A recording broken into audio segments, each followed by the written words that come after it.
I'm super excited. A follower of mine on Instagram was watching some stories where I was discussing different kinds of mints I had found at a local nursery, and I was so excited. One of them, I believe what I was talking about, was an orange mint. That's new to me this year. And I was explaining other kinds of varieties of mints I've had in the past and how I love chocolate mint. Well, she reached out to me and she said, Michelle, have you ever heard of apple mint? And I said, no, but that sounds intriguing. And I told her I'd never seen that in any nursery I've been in my area.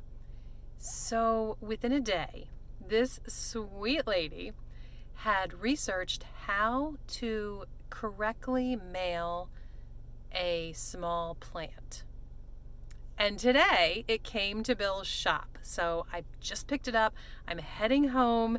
I'm going to show you the condition of the plant as it arrived, how she packaged it, and then I'm going to get it planted. So come along.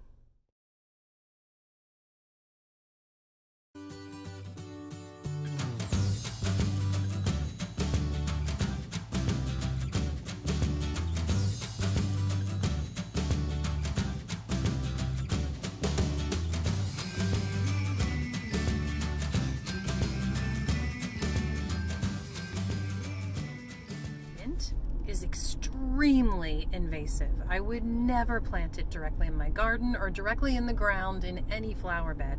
So I already know what kind of container I'm going to put it in, and I'm pretty excited.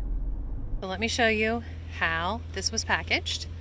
She used just a bubble wrap envelope, and she chose an envelope that is perfectly sized for the plant.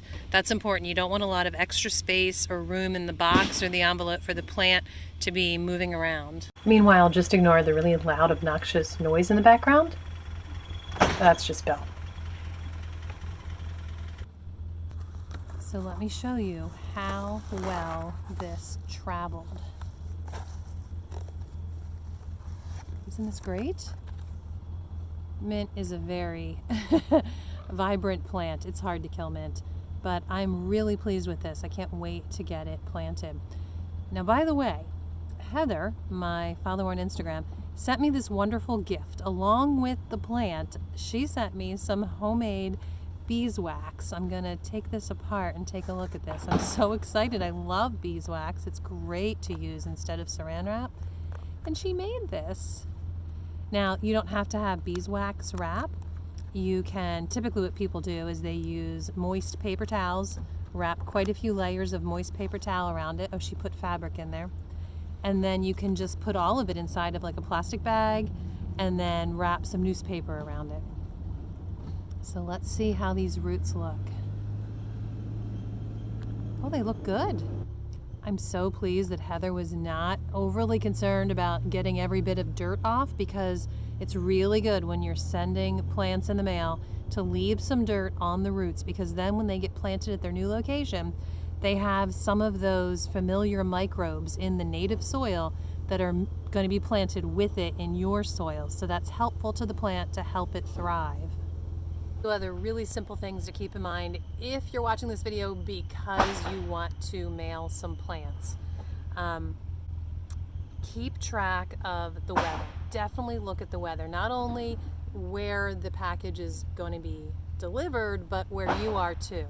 And see if in the next day where you live, or the next 3 to 4 days, wherever it's going, if there's any extreme weather, whether it's really cold and it might freeze if it's in a truck at night, or if it's unbearably hot and it might totally die in the heat in a mailbox sitting for hours on end. Of course, also let the person know that it's on its way. Let them know when to expect it so they can be watching for it and avoid that problem, hopefully.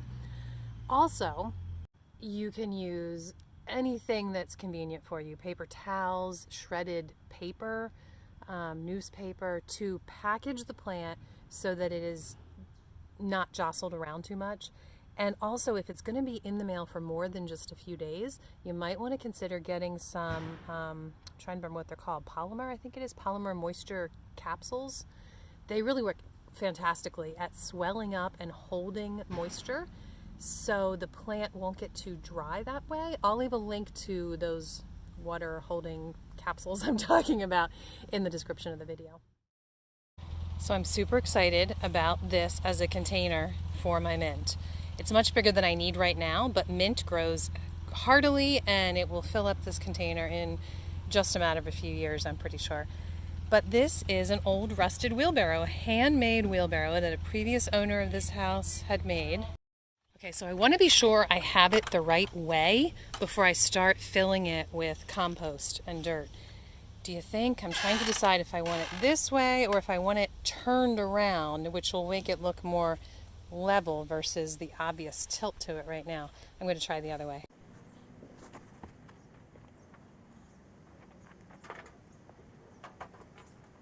Okay, I'm seriously having trouble deciding. I like that this way it looks flat, it looks level, not an odd angle of something.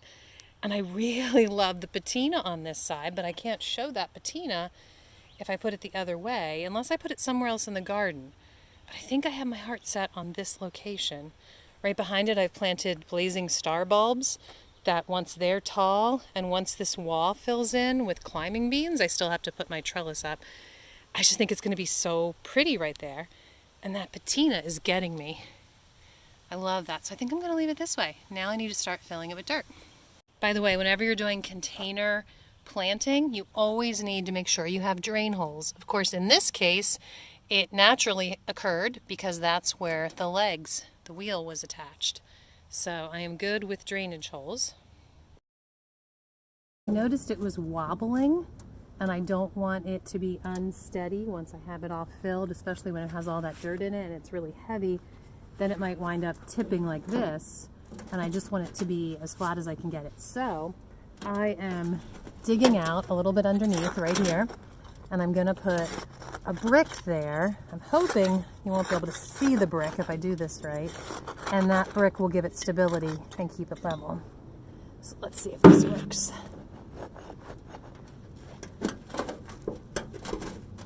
Okay, so that, now it's not tipping, and if I cover that up with dirt, you'll never see it. I'm going to stand back and make sure that looks good.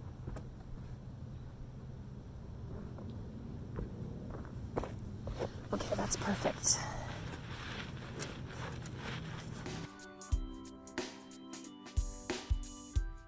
So I came to our compost pile. It doesn't have much around it or in it, but it's going to be enough to fill this old wheelbarrow. So I'm going to fill up some buckets and get them over there.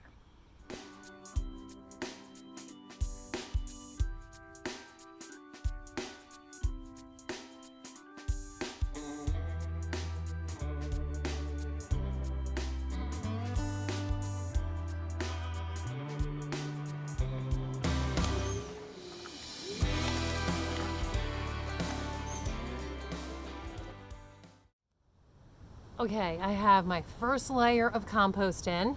I'm going to level it out. I think the second layer will be enough. So I'm going to put in some 10-10-10 fertilizer to give the mint some food to grow towards and to really give it a lot of food to get it going to hopefully fill up this area pretty soon. So I'm just going to sprinkle some of that and get more compost.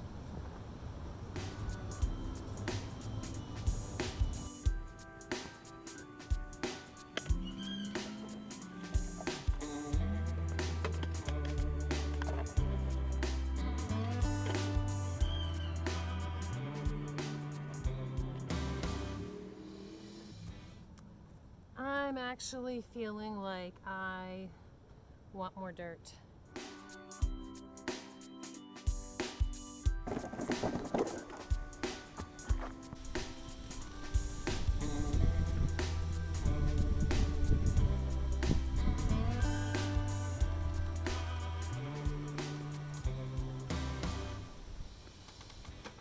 So I'm standing here trying to decide where I want to put this in this area.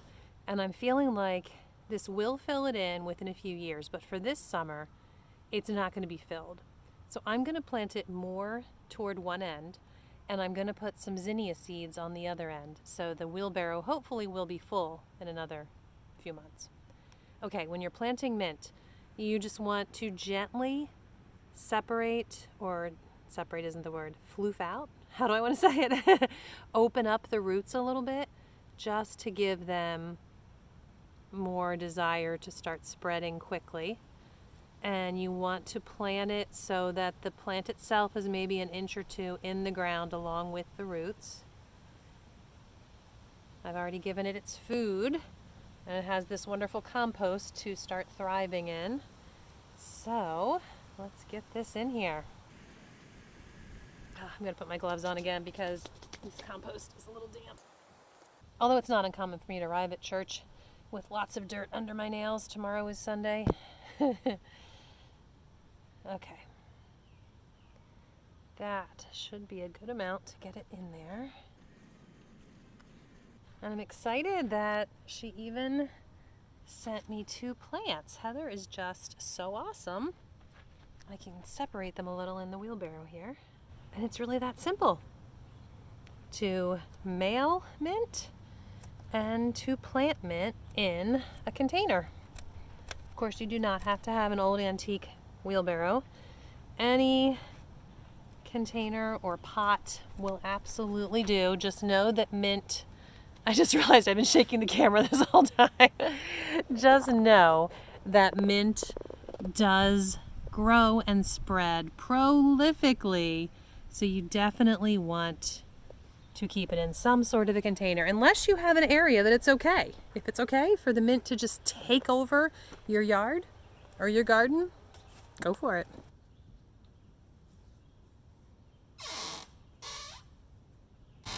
Now the last thing to do is to water your plants well.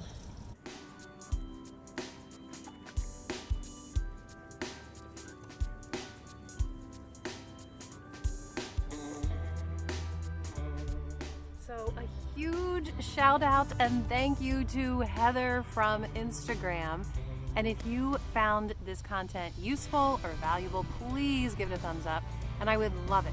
Seriously, it would make my day for you to go ahead and subscribe to the channel. I have lots of gardening tips, details, info, and encouragement coming at you this summer, along with the real food and simple living encouragement. So I hope that you hang around, hit that bell.